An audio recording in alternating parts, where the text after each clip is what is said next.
یتہی قابل صد احترام جملہ سامعین کرام، اللہ کے فضل و کرم اور اس کی توفیق سے رسول اکرم نور مجسم صلی اللہ علیہ وسلم کے واقعہ معراج کا تذکرہ ہم نے شروع کیا تھا، جس کا پہلا حصہ ہم نے پڑھا۔ آج ہم اس کا دوسرا حصہ پڑھتے ہیں۔ معراج النبی رسول اکرم صلی اللہ علیہ وسلم کے عظیم معجزات میں سے ایک معجزہ ہے۔ اللہ کی قربتوں اور رب کے خاص انوار تجلیات کا یہ مرکز ہے۔ گزشتہ جمعۃ المبارک میں ہم نے پڑھا تھا،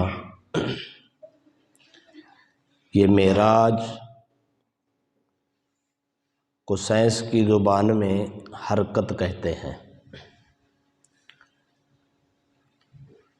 زمین سے لے کر آسمانوں تک، آسمانوں سے پھر لامکان تک اللہ تبارک و تعالی نے اپنے محبوب جناب محمد صلی اللہ علیہ وسلم کو جو بلایا، اس کی دو قسمیں ہیں۔ ایک حرکت ذاتی ہوتی ہے اور ایک حرکت بالعرض ہوتی ہے۔ یہ فلسفے کا کلیہ اور قانون ہے۔ ذاتی حرکت یہ ہوتی ہے جس طرح کوئی آدمی چلتا ہے، سفر کرتا ہے، پیدل چل رہا ہوتا ہے تو اس کی ذاتی حرکت ہوتی ہے۔ ایک حرکت جو ہے وہ بالعرض ہوتی ہے۔ مثلا ایک آدمی سواری پہ سوار ہے، سواری چلتی ہے تو سواری کی حرکت کے ساتھ ساتھ سوار بھی حرکت کرتا ہے، تو اس کو حرکت بالعرض کہتے ہیں۔ ذاتی حرکت کی حیثیت اور ہوتی ہے، حرکت بالعرض کی حیثیت اور ہوتی ہے۔ رسول اکرم صلی اللہ تعالیٰ علیہ وسلم کو جو اللہ پاک نے معراج کرایا، تو اس میں حرکت ذاتی بھی ہے اور حرکت بالعرض بھی ہے۔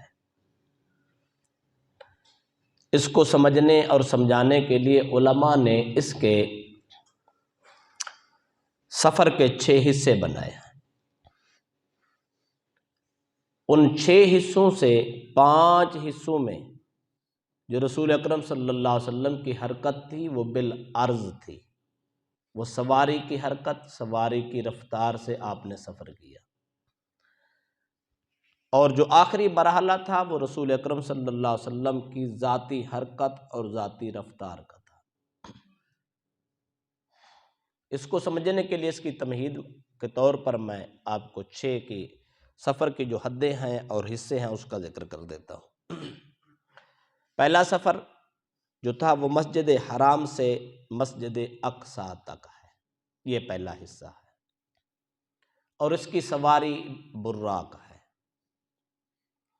دوسرا سفر جو ہے وہ مسجد اقصیٰ سے پہلے آسمان تک ہے۔ اس سفر کی جو سواری تھی نبی اکرم صلی اللہ علیہ وسلم کی، وہ نور کی سیڑھی تھی۔ پھر تیسرا سفر جو ہے وہ پہلے آسمان سے 7ویں آسمان تک ہے۔ اس سفر میں جو سواری استعمال ہوئی وہ نوری فرشتوں کے پر سواری تھی۔ اور اس کے بعد چوتھا سفر جو ہے وہ 7ویں آسمان سے لے کر سدرا تک، جبریل کے گھر تک تھا۔ یہ جو سفر ہے اس میں سواری جو تھی وہ جبریل امین کے پروں پہ آپ سوار ہو کے گئے، اور سدرۃ المنتہا سے منتہائے رف تک، یہ اس کا 5واں سفر ہے۔ سدرا کے مقام سے ایک ایسی سواری آئی جس کو بقعہ نور کہا جاتا ہے، حدیث کے الفاظ ہیں، اور اس کو رف رف سے تعبیر کیا گیا۔ وہ رف رف سواری آئی، اس نے سدرہ سے مصطفیٰ کو اٹھایا، اپنی مقررہ حد تک لے گئے۔ اور چھٹا سفر کا حصہ جو تھا وہ منتہائے رف رف سے، جہاں وہ رف رف بکہ نور رک گیا، لیکن ذات مصطفیٰ کا سفر اس سے بھی آگے جاری رہا۔ اس حصے کو جو ہے منتہائے رف رف سے او ادنا تک کے مقام تک گنا گیا۔ یہ 6 حصے ہیں معراج النبی کے سفر کے۔ 6 کی 6 حصوں کی سواریاں بھی الگ الگ ہیں۔ ہر حصے میں ایک ڈیٹیل اور تفصیل ہے، لیکن میں ادھر نہیں جانا چاہتا، آپ کو تھوڑا سا موازنہ کرانا چاہتا ہوں۔ حرکت بالذات کیا ہے اور حرکت بالعرض کیا ہے۔ سواریوں کی حرکت کتنی تھی اور اس کی رفتار کتنی تھی، مصطفیٰ کی اپنی رفتار کتنی تھی۔ ہم پہلے سفر کے حصے کو لیتے ہیں جو زمین کا حصہ تھا، جس کی سواری براق تھا۔ براق کے بارے میں رسول اکرم صلی اللہ علیہ وسلم فرماتے ہیں وہ اتنی تیز رفتار سواری تھی، جہاں میری نظر جاتی وہاں براق کا اگلا قدم ہوتا ہے۔ نظر کتنی ہوتی ہے؟ آپ اور ہم اگر ایک لمحے کے لیے نظر آسماں کی طرف اٹھائیں تو آن واحد میں یہ انسان عام کی نظر جو ہے وہ آسماں تک جا پہنچتی ہے۔ ہمارا سارا جسم نور نہیں ہے، ہمارے پورے جسم میں صرف 2 آنکھیں ہیں، مکمل آنکھیں بھی نور نہیں ہیں۔ اس کے اندر ایک سفید دائرہ ہے اور ان کے اندر ایک سیاہ دائرہ ہے۔ وہ سیاہ دائرہ بھی مکمل نور نہیں ہے، اس سیاہ دائرے میں ایک ایک نقطہ ہے، صرف وہ نور ہے۔ صرف ایک ایک نقطہ جو آنکھ میں لگا ہوا ہے وہ نور ہے۔ اس کی طاقت اتنی ہے، انسان اگر آسماں کی طرف نگاہ اٹھائے، ایک ہی لمحے میں آنے واحد میں انسان کی نگاہ زمین سے آسماں تک پہنچ جاتی ہے۔ جس کے وجود میں صرف ایک نقطہ نور کا ہو، اس کی نگاہ کا عالم یہ ہے، جس محمد کا سارا جسم ہی نور ہو، اس کی نگاہ کا عالم کیا ہو؟ وہ نگاہ کہاں تک جاتی ہوگی؟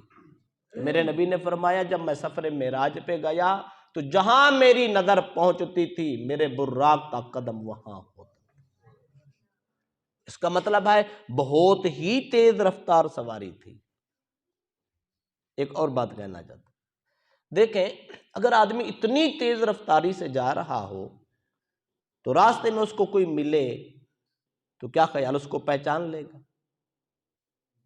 اس کو پہچان سکتا ہے؟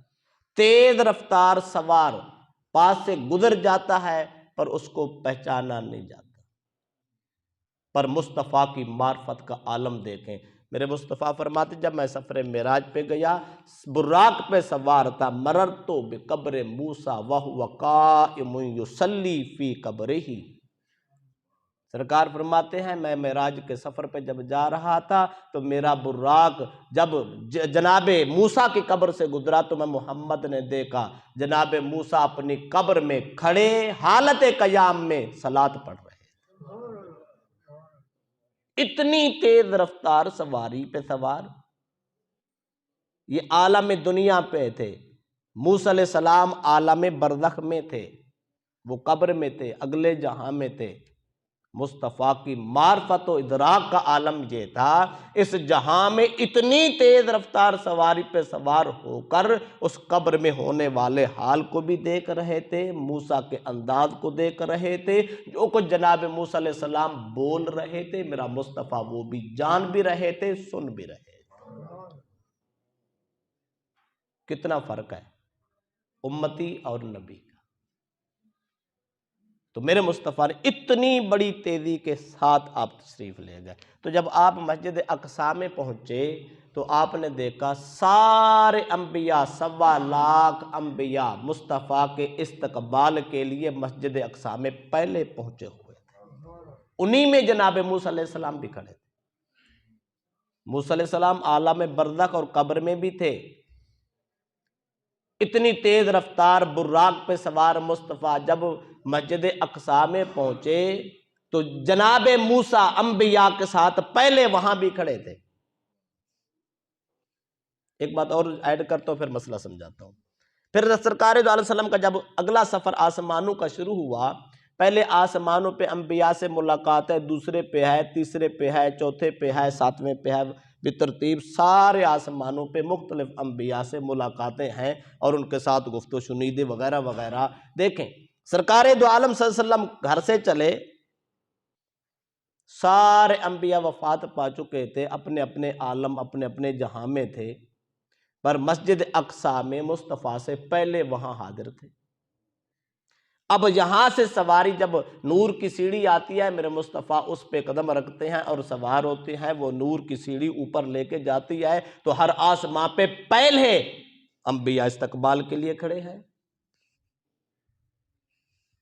تو کہیں یہ نہ سمجھے کہ سرکار دو علیہ وسلم کی رفتار کم تھی، باقی انبیاء کی رفتار زیادہ تھی۔ موسیٰ علیہ السلام قبر میں بھی کھڑے تھے، مسجد اقصی میں بھی پہلے پہنچ گئے، وہی انبیاء مسجد اقصی میں بھی تھے، آسمانوں پہ بھی پہلے پہنچ گئے۔ او بھائی اصل بات یہ ہے، یہ رسول اکرم صلی اللہ علیہ وسلم کی اپنی رفتار نہ تھی، یہ حرکت بالعرض تھی، یہ حرکت سواری کی تھی، یہ رفتار سواری کی تھی، یہ رفتار براق کی تھی، یا یہ رفتار نور کی سیڑھی کی تھی۔ ان سواریوں کی رفتار ہے، ابھی تک حرکت بالعرض ہے۔ محمد کی رفتار تو ابھی شروع ہی نہیں ہوئی، ابھی تو سواریوں پہ سوار مصطفیٰ جا رہے ہیں۔ ایک بات اور بھی سمجھنے والی ہے، عقیدے کے لیے بہت ضروری ہے۔ اس کا مطلب یہ ہے دنیا کی کوئی پرواز، دنیا کی کوئی سواری انبیاء کی رفتار کا مقابلہ نہیں کر سکتی۔ انبیاء جہاں بھی ہیں وہاں بھی ہیں۔ اگلی بات بتانا چاہتا ہوں، سارے انبیاء وفات پا گئے، سارے انبیاء دنیا چھوڑ گئے، اللہ کے حکم کے مطابق اپنے اپنے مقامات پر تھے، پر جب سرکار دو علیہ وسلم مسجد اقصی میں پہنچتے تو سارے نبی وہاں موجود ہیں۔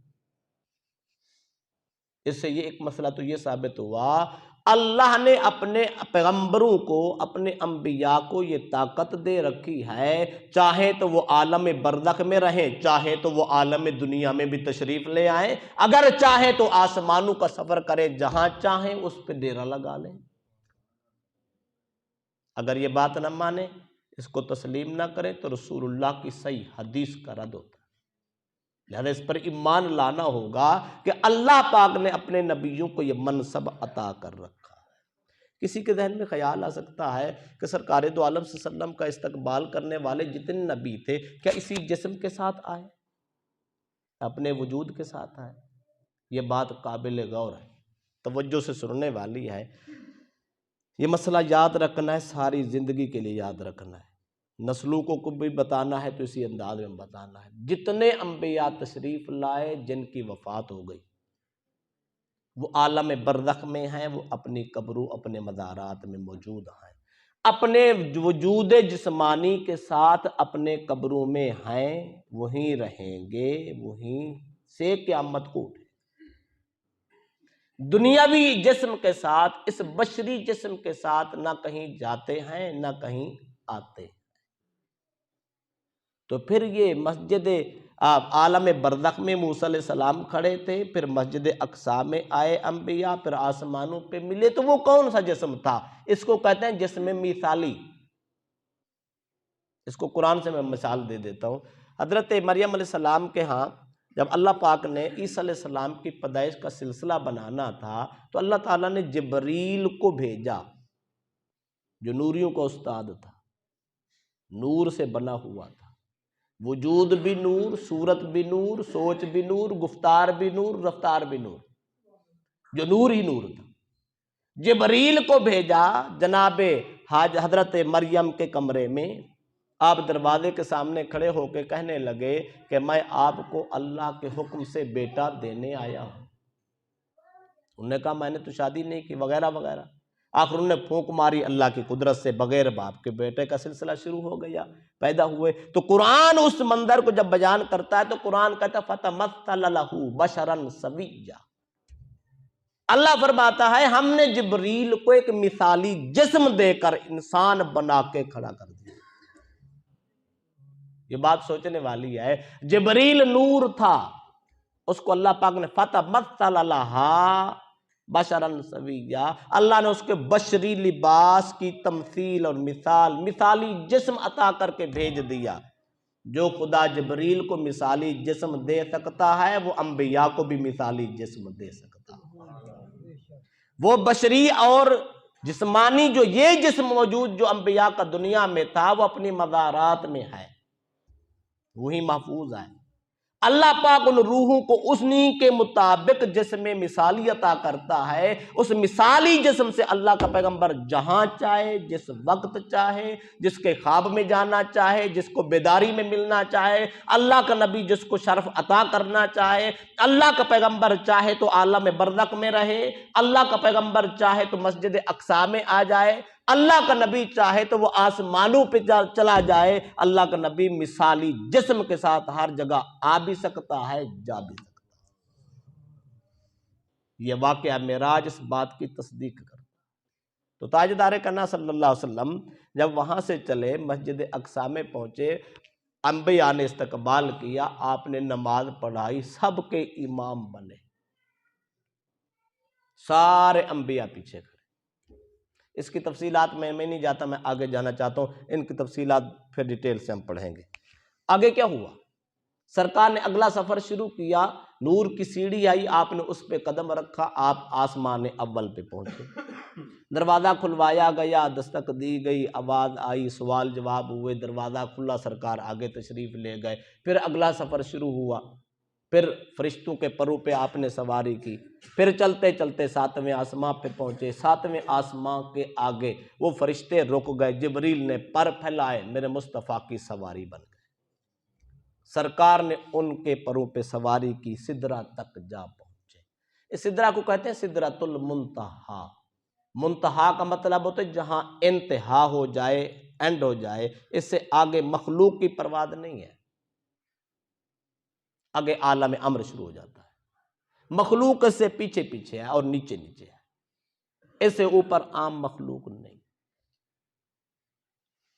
ساری مخلوق سدرہ سے نیچے ہے، مصطفیٰ شب معراج سدرہ سے بھی آگے سفر جاری ہو گیا۔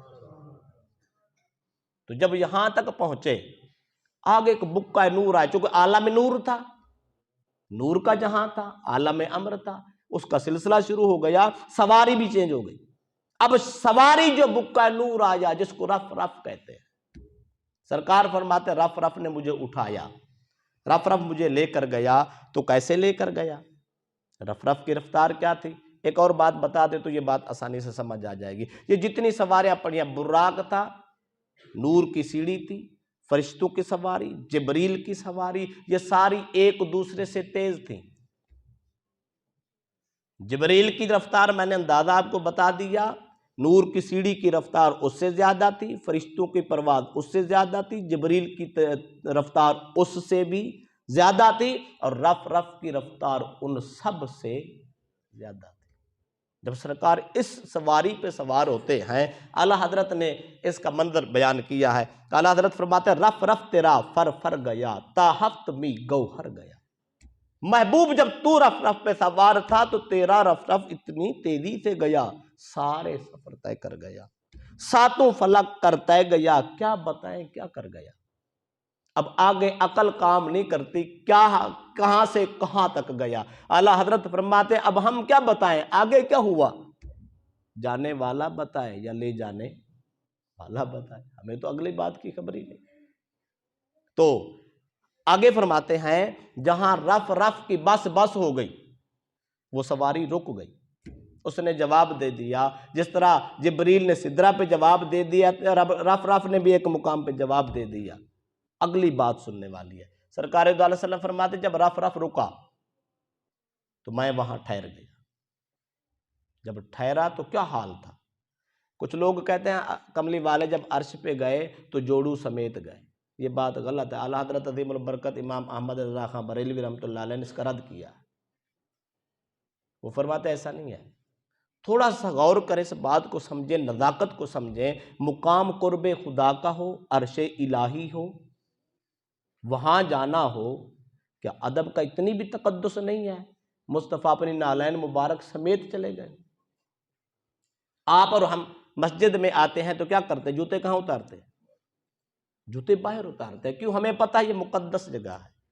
بھی ایک عام دنیا کی مسجد ہے، ایک مقدس جگہ ہے، تو ہم اس میں جوتے لے کر نہیں آتے۔ یہاں تو قرب خدا نصیب ہوتا، ہم جوتے باہر اتارتے ہیں۔ جو مصطفیٰ اللہ کو لامکانوں پہ ملنے گیا وہ جوتے پہن کے گیا ہوگا؟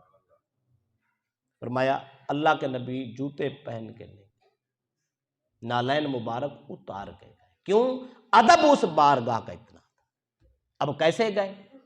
یہ بات اس سے بھی زیادہ قابل غور ہے۔ سرکار فرماتے ہیں جب میں رف سے رکا، رف نے جواب دے دیا، ٹھہر گیا، جب میں آگے کھڑا ہوا تو میری جو حالت تھی وہ عجیب تر تھی، ہیبت طاری تھی، لرزہ جسم پہ طاری تھا۔ کیوں؟ اس لیے کہ ادھر سے کیا تھا؟ اعلیٰ حضرت نے اس کو بھی بیان کیا ہے، فرماتے اوپر سے ایک آواز آنے لگی، اللہ کی طرف سے آواز آنے لگی، سواریاں ختم ہو گئی۔ اب یہاں تک جتنے سفر ہم نے پڑھے ہیں یہ سارے بالعرض تھے۔ براق کا سفر تھا، نور کی سیڑھی کا سفر تھا، فرشتوں کی سواری کا سفر تھا، جبریل کا سفر تھا، رف کا سفر تھا، یہ ساری سواریوں کا سفر تھا۔ اب ذات مصطفیٰ کا ذاتی سفر شروع ہو۔ اب کیا تھا؟ رف سے اترے، رکے، آواز آتی تھی ادنو منی یا محمد، محبوب قریب ہو۔ اور جب آواز آتی تھی تو پھر حال کیا تھا؟ کسی عاشق نے اس کو اپنے خیال میں بیان کیا، اس نے کہا آواز آتی تھی، اعلیٰ حضرت کے الفاظ پہلے پڑھ دیتا ہوں، وہ فرماتے باڑا محمد قریب احمد۔ یہ پرانی اردو کا لفظ ہے، باڑا محمد، پیارے کو، پیارا محمد قریب احمد، باڑا محمد قریب احمد، قریب سرور ممجد۔ یہ آوازیں آتی تھی رب کی طرف سے، محبوب آگے بڑھیں، قریب آئیں۔ جب یہ آوازیں آتی تھیں تو کہنے والے نے کہا نثار جاؤں وہ کیا ندا تھی، وہ کیا سما تھا، وہ کیا مزے تھے۔ کبھی غور تو کریں، آدمی چاشنی تو لے نا، اس کا مزہ تو لے۔ اتنا سفر کر کے مصطفیٰ گیا ہو، بلانے والا خدا ہو، جانے والا مصطفیٰ ہو، پھر قربت کے نعرے اللہ خود بلا رہا ہو، محبوب قریب تو ہو، مصطفیٰ قریب تو ہو، ادن منی کی آوازیں آتی ہوں تو کیف کیسا ہوگا؟ ندا کیسی ہوگی؟ اس آواز میں چاشنی کیسی ہوگی؟ محمد عربی کے کانوں میں جب آواز گونجتی ہوگی تو قلب مصطفیٰ پہ کیا گزرتی ہوگی؟ آواز خدا کی دل مصطفیٰ پہ اترے تو کیا کیف ہوگا، کیا مزہ ہوگا۔ پر اس مزے میں مصطفیٰ فرماتے ہیں میرا جسم کانپنے لگا۔ وجہ اعلیٰ حضرت نے اس کو بھی اپنا بیان کیا، فرماتے ہیں جلال و ہیبت کا سامنا تھا، ادھر سے رب کا جلال تھا اور ہیبت طاری تھی، جلال و ہیبت کا سامنا تھا، جمال و رحمت ابھارتے تھے، ادھر سے رب کا جمال قریب تھا، ادھر سے رب کی رحمت جھونکے مار رہی تھی اور رحمت خدا بلا رہی تھی، آوازیں آ رہی تھی مصطفیٰ قریب ہو، ادھر سے جلال خدا تھا۔ تو کیا کیف ہوگا؟ جلال آنے نہیں دیتا، جمال رکنے نہیں دیتا، ادھر سے ہیبت ہے، روب ہے تو قدم نہیں اٹھتا، ادھر سے پیار کی آوازیں آتی ہے میرے محبوب قریب ہو جا، تو کیسا کیف ہوگا؟ فرمایا جلال و ہیبت کا سامنا تھا، جمال و رحمت ابھارتے تھے۔ اس کیف و مستی میں میرے مصطفیٰ نے فرمایا میں نے ایک قدم اٹھایا، صرف ایک قدم اٹھایا، یہ ذاتی قدم کی رفتار ہے۔ کتنا لمبا قدم تھا، کتنی تیز سفر تھا۔ سرکار فرماتے ہیں وہ 5 حصے جو سفر کے میں کر کے آیا، براق کا سفر اور نور کی سیڑھی کا سفر، فرشتوں کی سواری کا سفر، جبریل کے پروں پہ بیٹھ کے سفر اور سدرہ سے آگے رف کا صدر، یہ جو سفر 5 حصوں میں جتنا سفر کیا تھا، جب میں نے اللہ کی اذن و منی کی آواز کے جواب میں ایک قدم اٹھایا تو اتنا سفر پھر طے ہو گیا۔ کہتے ہیں پھر آواز رکی نہیں ہے، پھر آواز آئی اذن منی یا محمد، سونے ایک قدم اور آگے بڑھو۔